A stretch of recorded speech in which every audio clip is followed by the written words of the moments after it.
Welcome, William Brown.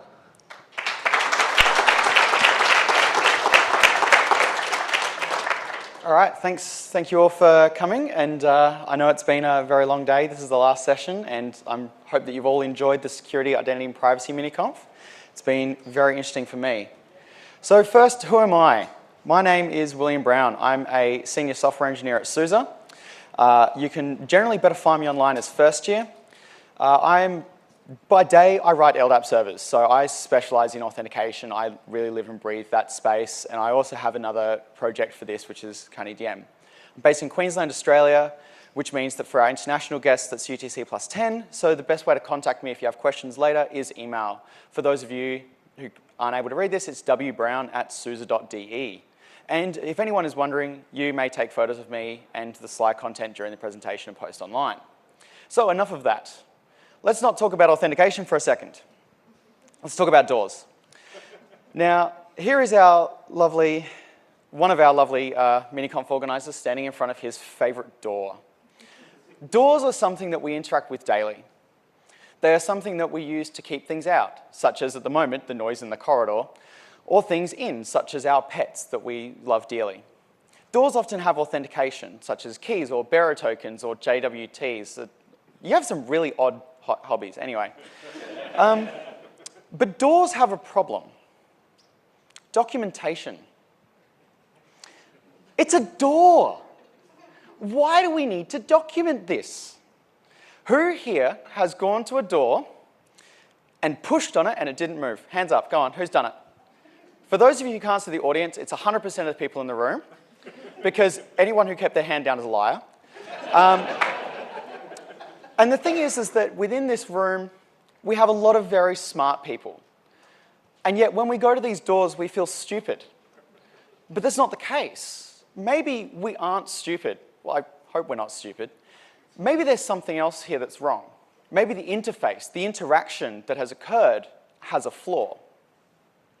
There's an entire field of study into human interaction and human factors as part of psychology. I'm no means an expert in this topic, and so, please look at other people's research before you, go on. But this thing is that this field researches the human interaction from seemingly simple things like doors, cutlery, chairs, all the way to complex systems like a nuclear power plant control room or an airplane's cockpit and its control systems. Now, when these interfaces do not match these human interaction principles, we start to encounter problems in how those interactions unfold. The 3 Mile Island nuclear accident was a disaster that occurred in 1979, and the cause was determined to be a confusion about this very control room pictured. The control room was confusing and ambiguous. The operators of the room did not actually know that a disaster was occurring because the controls were so confusing. They did not know that the entire place was about to melt down on them. The human interaction was flawed. At the time, this incident was investigated by Don Norman, who had his claims dismissed, of course. He's since gone on to author multiple books, papers, and other things on design and interaction. And he cited a base set of principles about how humans interact with our systems. Now, this is no means exhaustive, but it's a really good place to start for an initial understanding of how we work with these systems. And these principles are visibility, affordance, consistency, mapping, feedback, and constraint. So let's go through each of them. Visibility. Humans discover elements that they can interact with for an interface by visually seeing what's possible. A button, for example, may have a contour or a color around it. A door handle is extruded from the door, or maybe there's a different color. For some people who are blind, maybe the surfaces are textured in unique ways for feel, or they emit noise to help them locate them. Here, it's really obvious where the button is. It's visually identifiable to you. Affordance. These are visual attributes of the control that give a hint as to how it works. A dial would turn, a button is pressed, and a handle is pulled. And this is really where our doors break down. They use the wrong type of control, and that affords the incorrect action. Consistency. Controls that look the same should behave the same way. Two dials should both rotate rather than, say, one push and one rotate. Taps are a really good example of consistency. Hot is always on the left. So even this unmarked tap in my hotel room, or it should always be on the left, and if it's not, that is a violation of consistency, which is exactly the problem, right?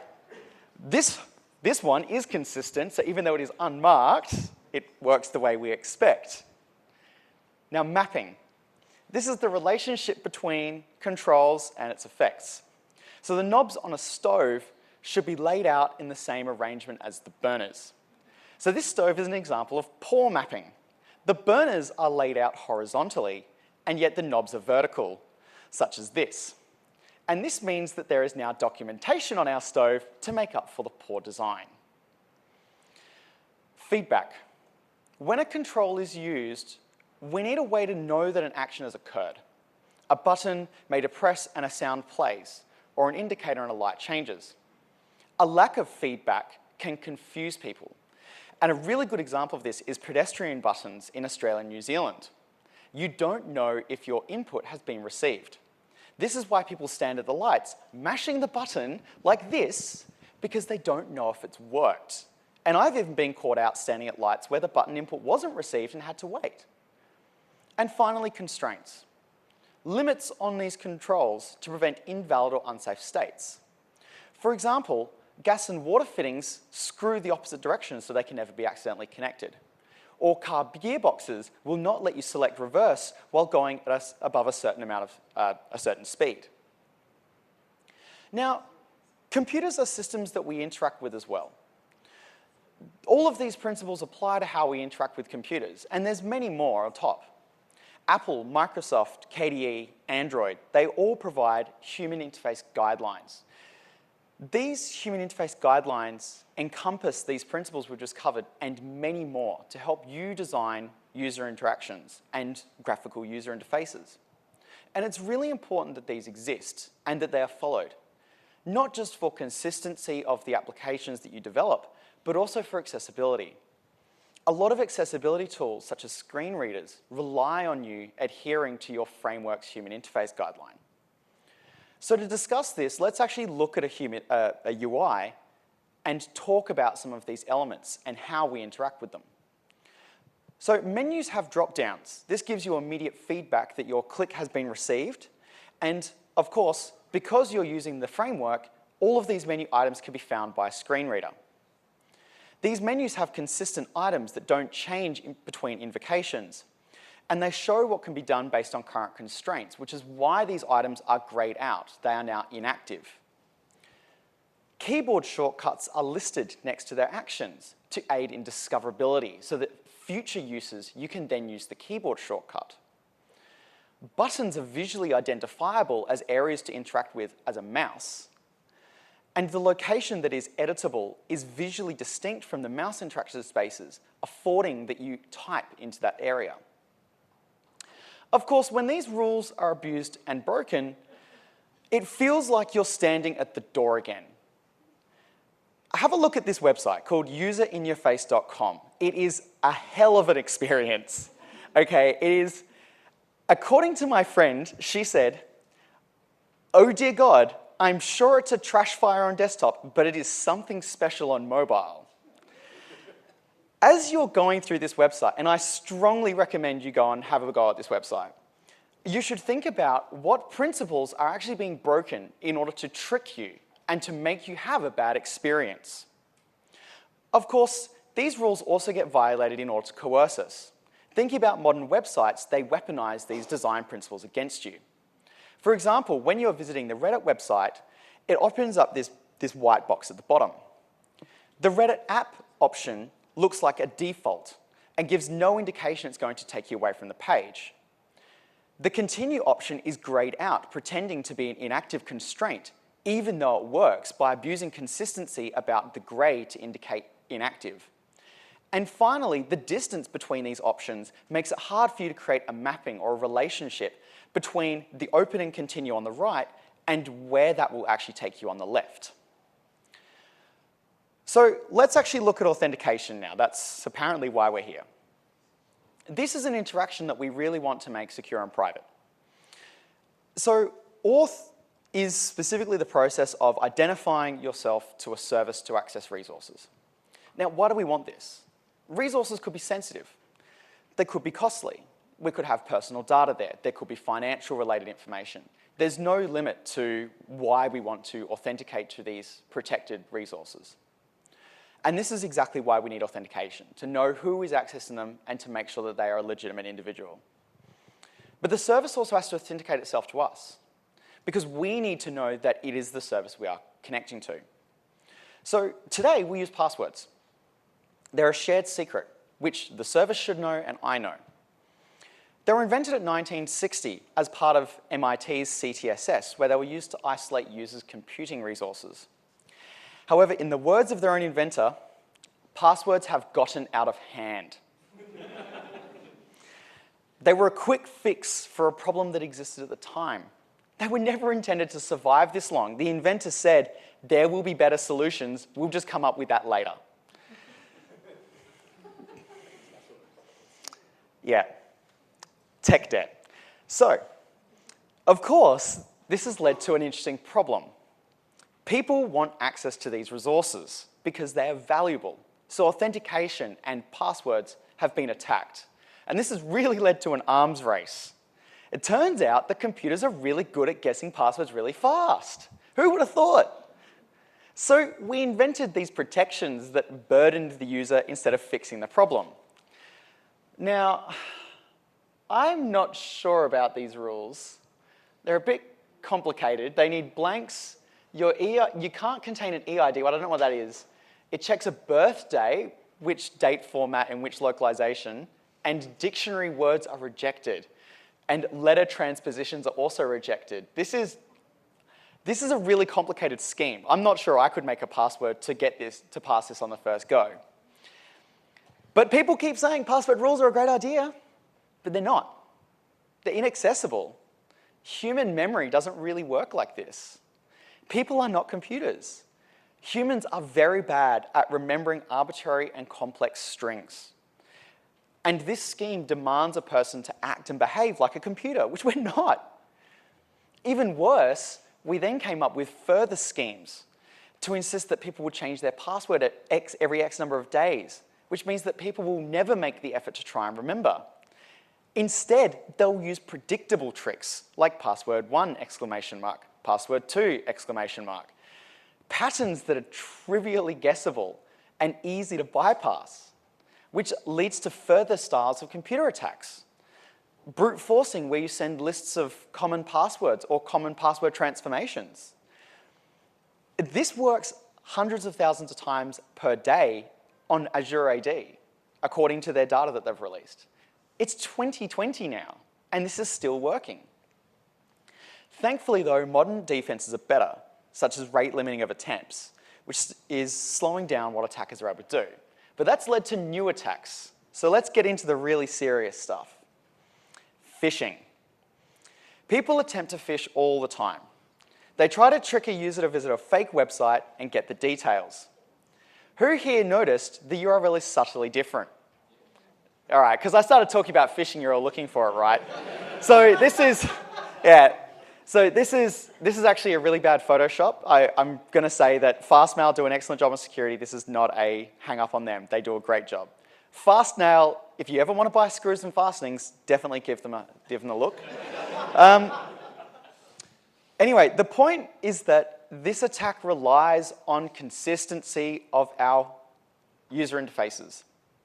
There is no visual change when you are on fastmail.com to google.com or twitter.com or myfavoriteapp.com. This URL bar is the same. This password field is the same.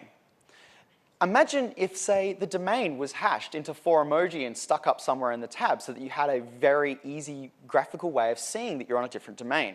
Or perhaps even to make that information even more available, the password field, as soon as you click into it, it drops down and shows a unique pattern for that website. And if the pattern ever changed, you would know that you're instantly on the wrong domain and could investigate further. Unfortunately, we don't live in that world, and none of us at all have the capability of changing this. So this is the ride that we're stuck on. We also have failures of back-end systems. We have database breaches, dumps, etc.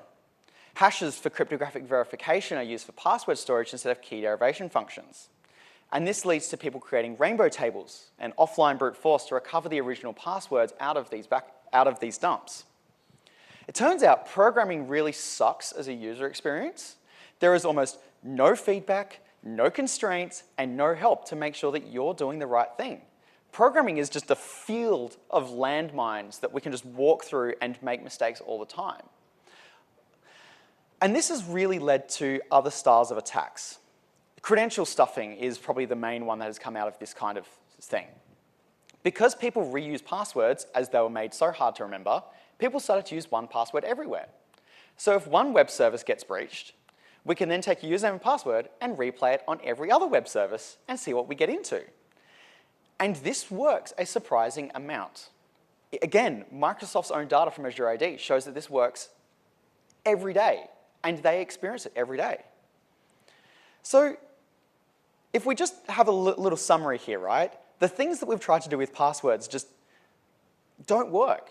Passwords and even the quality checkers on passwords and what we're doing even with password managers in some cases really aren't stopping these attacks. Our past advice has soured our own ecosystem, and we 100% rely on the human to get it right or hold it correctly. We've resorted to documentation to absolve our design flaws. So why do we still use these stupid things? They've got no constraints, poor feedback, inconsistent messages, and they don't even match the way that human minds think about these kind of problems. Why have we not gotten rid of this? Well, part of the problem is that they're very pervasive now. As we heard before, when a developer is starting up a new website, they go, oh, I'm going to add that username and password field because it's easy, it's low cost. It's the first tool that we reach for. We also have a problem where we as developers, we say, well, I can manage my passwords. I've got a password manager and it does random things for every website. Why can't everyone else? It works for me. And that's not the attitude we should be holding. We also have a lot of legacy in our stacks. We have technologies like Kerberos that really just can't be extended beyond what a password is. We have technologies like, in terms of IMAP, things like SASL, where the code is so confusing and complicated that even the idea of adding an extended mechanism is just frightful. And this is coming from me who works on LDAP, and I've seen some nasty things. And we've even got other authentication types like, tokens and things, and there's a problem there in terms of cost and accessibility. Smart cards were a nightmare. We even have other things like applications need to be modified, and that really takes a lot of people power. We could put a 2FA into IMAP today if we could get every single mail client on the planet to suddenly update the code. Thankfully, though, this has started to change in a lot of ways. So I really want to, go on and start to talk about, some of the modern multi-factor auth. So let's talk about TOTP and HOTP. Introduced in 2011. The way that it works is that if you have a HOTP device, you have a hardware token that looks something like this. It has a counter and a private key. If you have TOTP, it may be an app on your phone and it has a key and it uses the current time. Regardless, what happens is that the key plus counter or time is then hashed, truncated, take some characters off the end, bam, one-time password. Every time you press the button, the counter increments, you get a new one-time password. Or when the time window expires, you get a new password presented in your app. So this seems like a pretty good solution, right? We've got a one-time passwords, they're pretty hard to fake. You've got to hold possession of the token. That's pretty good. These OTPs will be typed in a login prompt similar to this. You have a username, password, OTP. And in some cases, perhaps you may have a username password, and then it will present for an OTP on the next page. Unfortunately, this is not the world we live in. We also have legacy systems. And it's very common for legacy systems that can't have new authentication extensions added, my own products guilty, such as LDAP and Kerberos, that we can't have separate OTP fields added into their protocols, which means that they take the password and the OTP and they put it into one field, send it to the server, and they say, let's split the last 6 characters off the end, and that's the OTP, and the first part must be the password. This is really poor design, though. The password field is now inconsistent. The password field is now 2 inputs, but it's not clear that you're actually needing to put 2 things in. It just says password on there. It's not afforded to you that you need to add the OTP in these cases. And it's still vulnerable to phishing. Because a person is typing it in, there's no verification of the domain name occurring. Adoption is hard. Users don't like the experience. It involves extra devices, manual typing of codes. And there are other problems. The tokens may desync. If you press the counter on a HTTP too many times, the server loses its counter state and suddenly it stops working.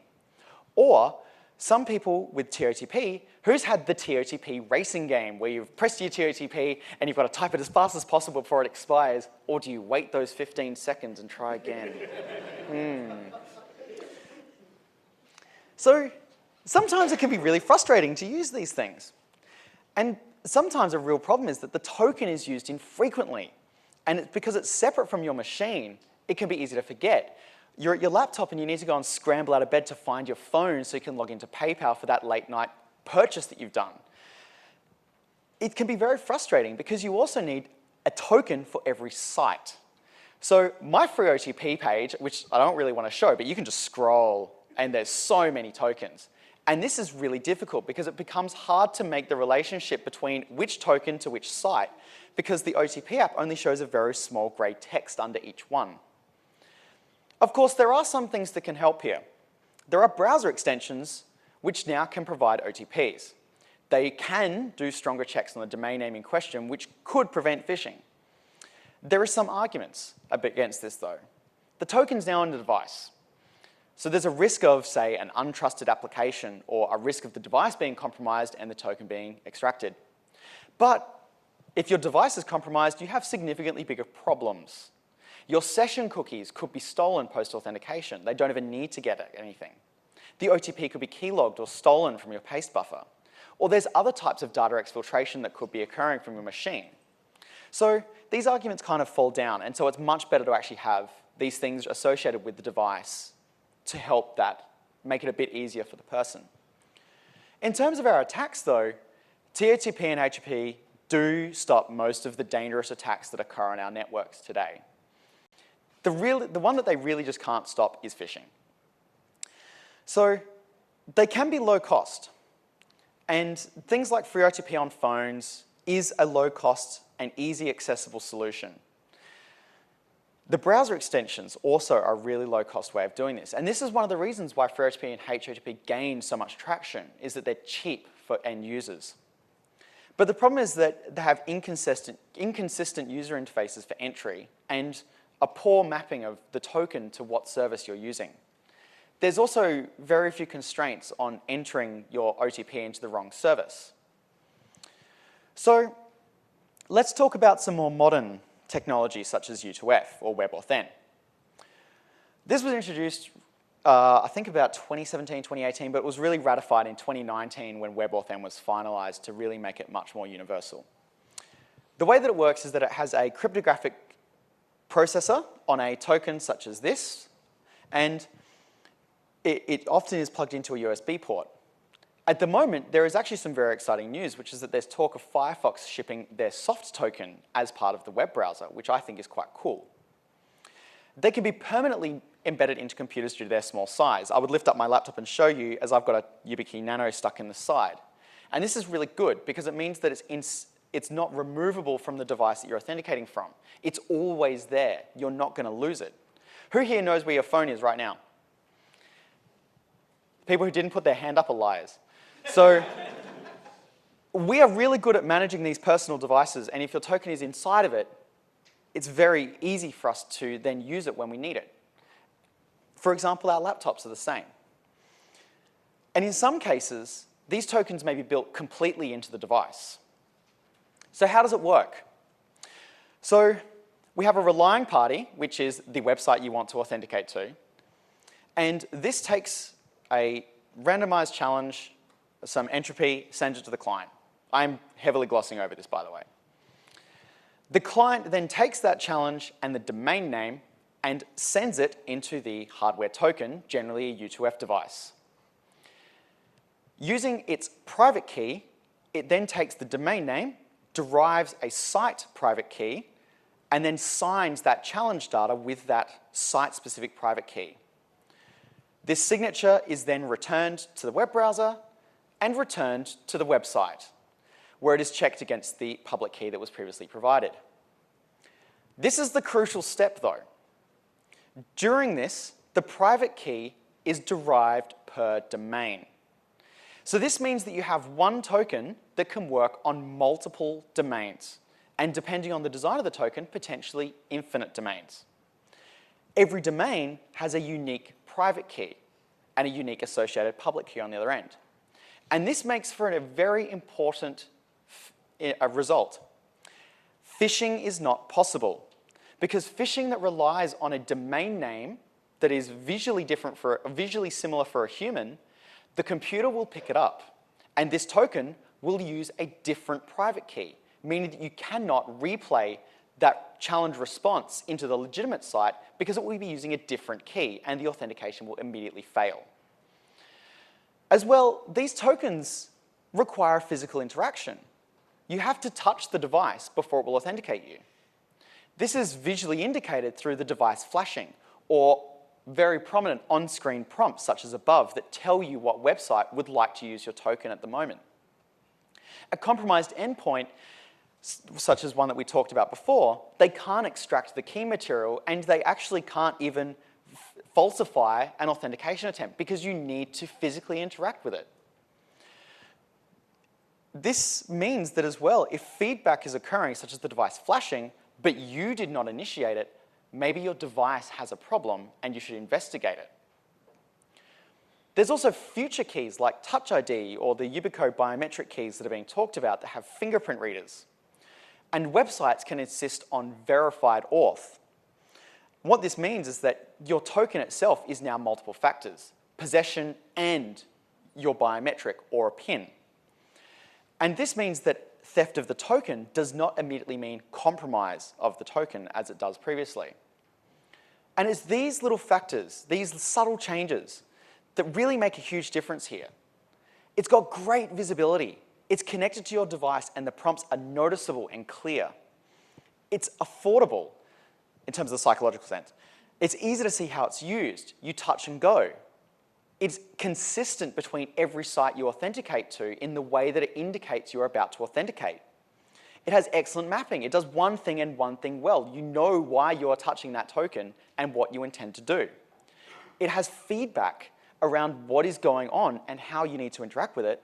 And it has constraints enforced at the cryptographic level to prevent incorrect usage of your token on false websites, such as to prevent phishing. This is awesome. So I also just want to talk about some other stuff that exists within the authentication space and where we can go as developers and what we can also look at to help further here. We still have passwords. This is the unfortunate reality of our world. Passwords are hard for people to use, and that's never going to change. We should still continue to encourage the use of password managers. They do really help in a lot of ways. Libraries that we can adopt in order to help actually positively improve password qualities is libraries like ZXCVBN. It did take me a little while to realize that that's the bottom 6 characters of a QWERTY keyboard because I'm a Dvorak user. But it does make it very easy. It does make it very easy for all of you to look it up later if you want to integrate it with your services. And what ZXCVBN does really well is it provides constructive and useful feedback. Here I've put in the password, and the feedback it has given is add another word or two, uncommon words may be better, and capitalization doesn't help very much.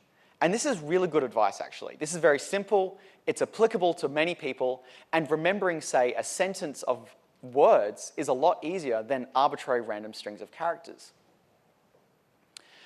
And we're also going to start to see a bit more of a shift towards devices as authentication. So what this means is that you will log into your device, whether it's a phone or a laptop or something else, and then that device will continue to authenticate you further. We already have seen this in specifications such as WebAuthn with Android Key, Touch ID, Windows Hello, and the previously mentioned Firefox soft token. WebAuthn may even become the single factor of authentication due to these devices becoming so prevalent. Verified and WebAuthn devices, such as the biometric or PIN ones, could even be used to replace password on WebAuthn in higher assurance areas. And really, as developers, we should all be used to this model. We use it daily, maybe. SSH keys. I log into my laptop, and then my laptop's SSH keys continue to authenticate me.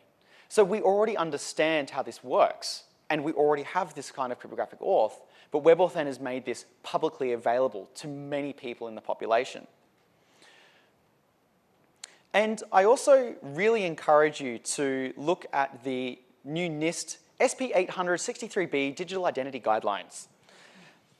It's a really fun evening read. Sit down, pour yourself a nice bubble tea, sit in your armchair and have a read. It does go through a lot of these topics, and it does actually think about a lot of different use cases and different security levels that are interacted with. But today, this document is actually very good, and it does recommend a lot of the things that I've just talked about and how we can develop applications that are very good at, providing usable authentication. One of the key points this document also talks about is that single sign-on is a good thing for you to rely on, because that single sign-on system can have all of these standards implemented in it, and then we can rely on that to have been verified and implemented correctly. So I want to leave you with a few thoughts, and that is really that humans are always part of our systems. To make our systems secure, we always have to think about their behavior. So just going through this, we've seen how some of these behavioral elements have affected the kind of attacks that are occurring on services. And if people are continually making mistakes, like our users are making with passwords, maybe the person isn't the problem. Maybe our interfaces are the problem. We are all developers who make these interfaces, so we should all examine when our users are struggling and start to reflect and think about these interfaces and how they are being used. Don Norman put out a paper in, I think it was 80-something, called The Truth About Unix. And I really recommend that you read it. It's a very interesting read. But I want to leave you with a quote from the end of it. Understanding the psychology behind people's expectations, needs, and behaviors is the foundation of great design. People have mental models of the way they expect things to work.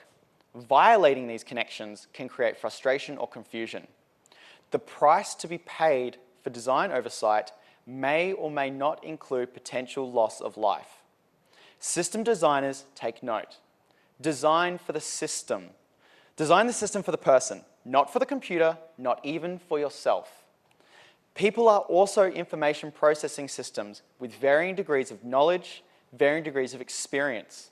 Friendly systems treat users as intelligent adults who, like normal adults, are forgetful, distracted, thinking of other things, and not quite as knowledgeable as they themselves would like to be. Thank you very much.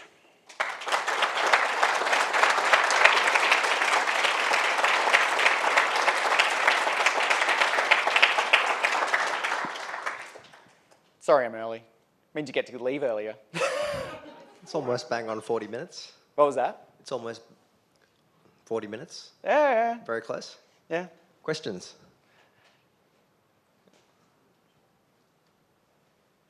Uh-oh. Quick question. I'm one of the people who sometimes factories reset their phones, and if I have my second factor set up on my phone, I kind of lose the whole thing, and then, you gotta try to get back to the codes and blah, blah, blah to reset it up. And it's kind of a frustrating experience. Do you see any, let's say, better ways to make this experience less excruciating? Yes.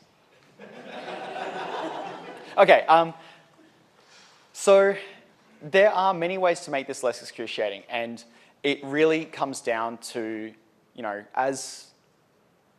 people who provide authentication services, and one of the reasons to lean on things like SSO and existing auth services is because they will often have built into their designs things like, okay, what happens if we have a user with a single device and they lose that device? How can they go through and enable recovery?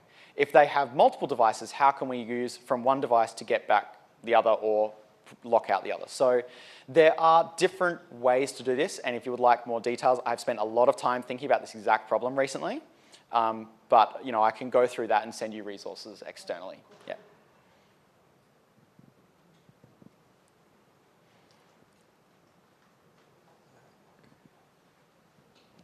How's it going? You mentioned that TOTP is vulnerable to replay attack, whereas the token method isn't. Are you talking about, so a third party in the middle? Yeah, phishing. Intercepting the TOTP number?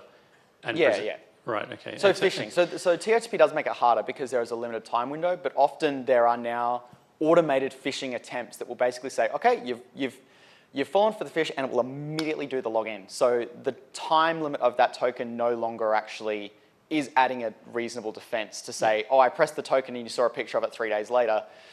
It's, yeah. So my question is, how does the authentication-based, token-based method avoid that?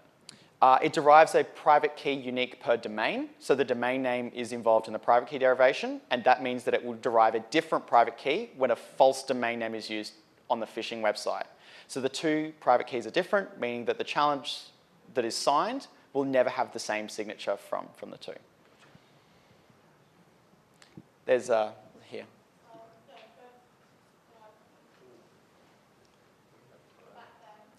Oh, I ran early, so you can just keep asking. Like, I'm here for this pain.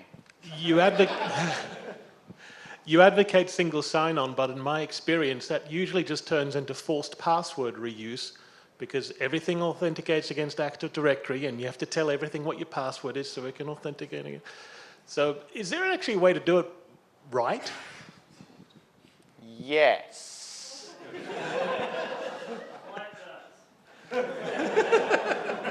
Okay, so single sign-on is really hard, and it's probably up there with one of those things of, hey, let's give out a huge prize if someone manages to solve it, because it's almost like that XKCD. Every time we invent a new single sign-on, it kind of fragments the ecosystem, because realistically what you're talking about is the fact that Active Directory is heavily centered around a Kerberos distribution center and the Kerberos model.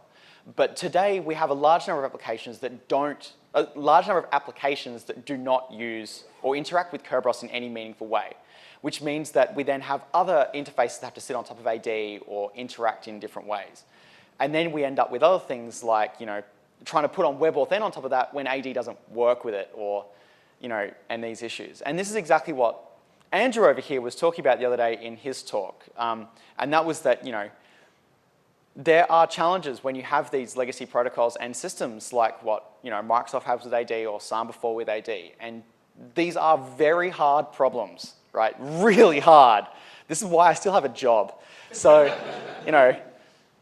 like, if authentication was solved, I would just move on. But, so I don't think there is one single way that you can solve this. And if you want more details about solutions for your individual environment, you should probably come and talk to Andrew and I later, and we can actually talk through what is possible, because this is, probably not the forum for discussing that kind of detail and what is unique to you that you need.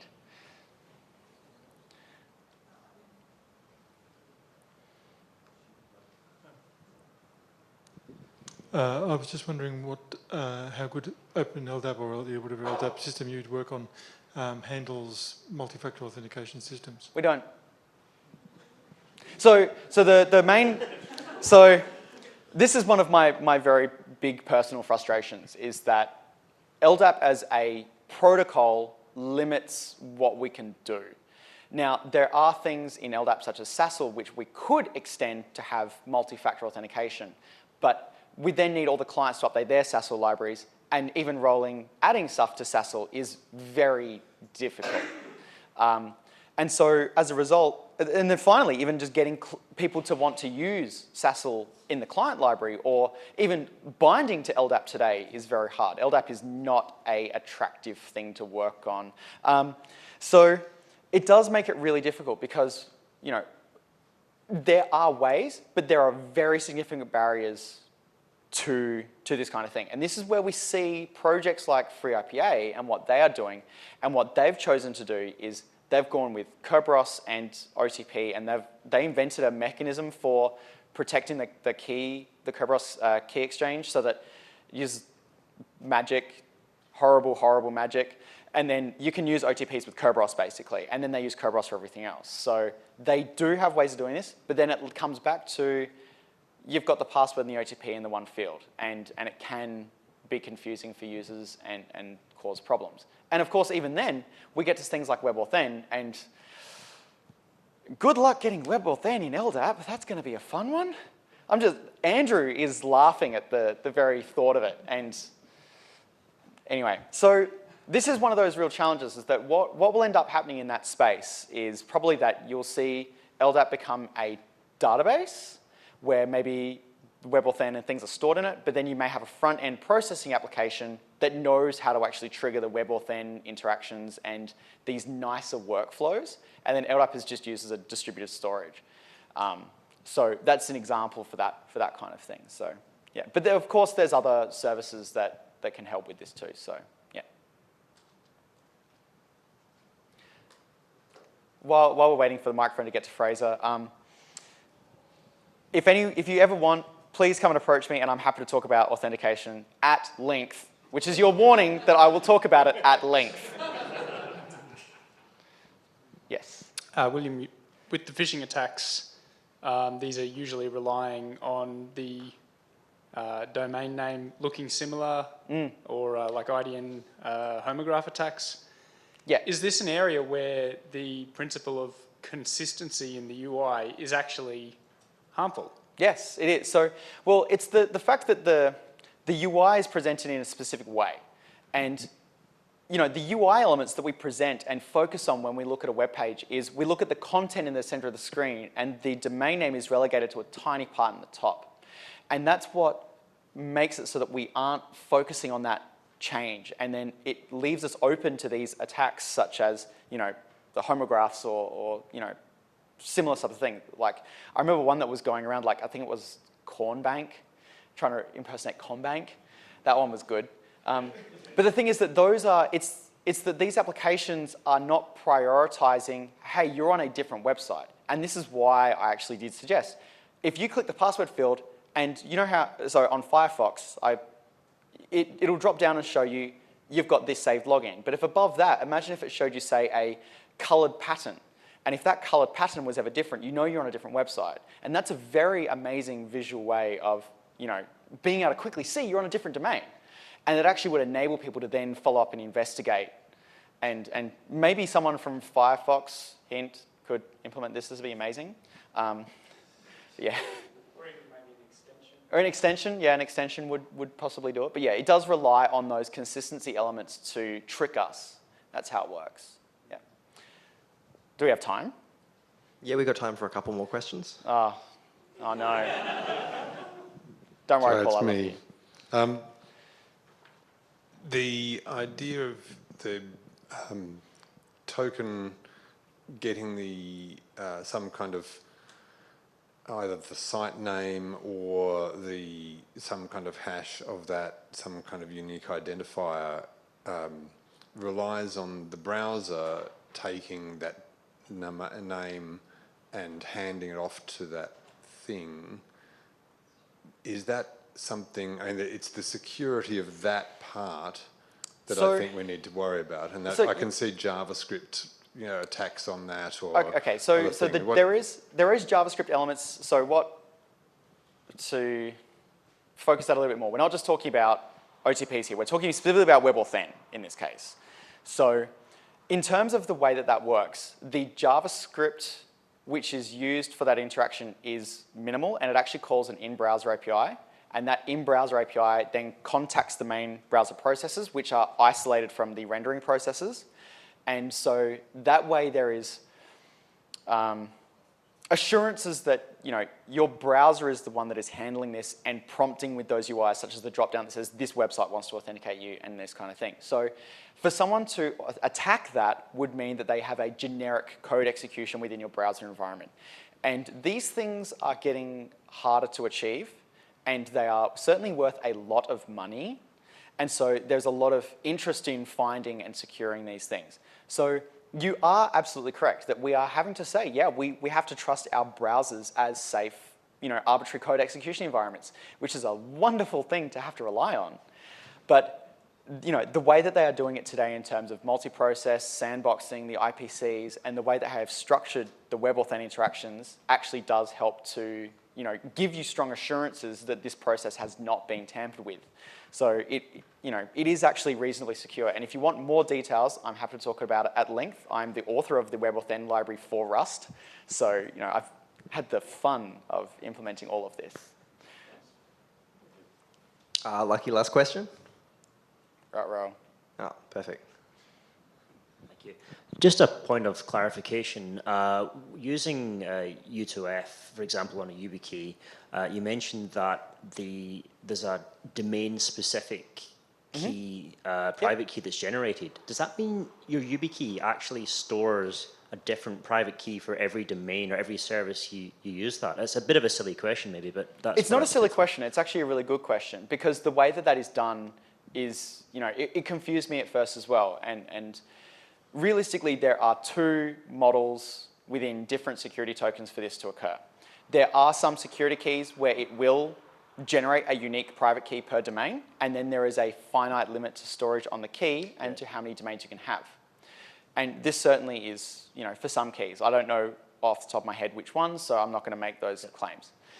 But there are other keys where what they use is there's a private key, they take the domain name, they use a KDF or a hash function on that, and then they combine those two elements to form a derived private key.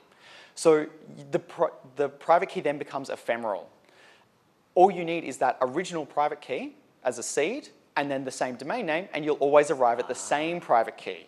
So you can then have infinite number based on the infinite number of domains you can get, and that's also what causes, when the domain is slightly different, it then derives a completely different private key on the fly. So yeah, that is actually a really good question. I'm very glad you asked it. Thanks for the clarification. Yeah. Thanks. Yeah. Okay. Please thank William for this insightful talk.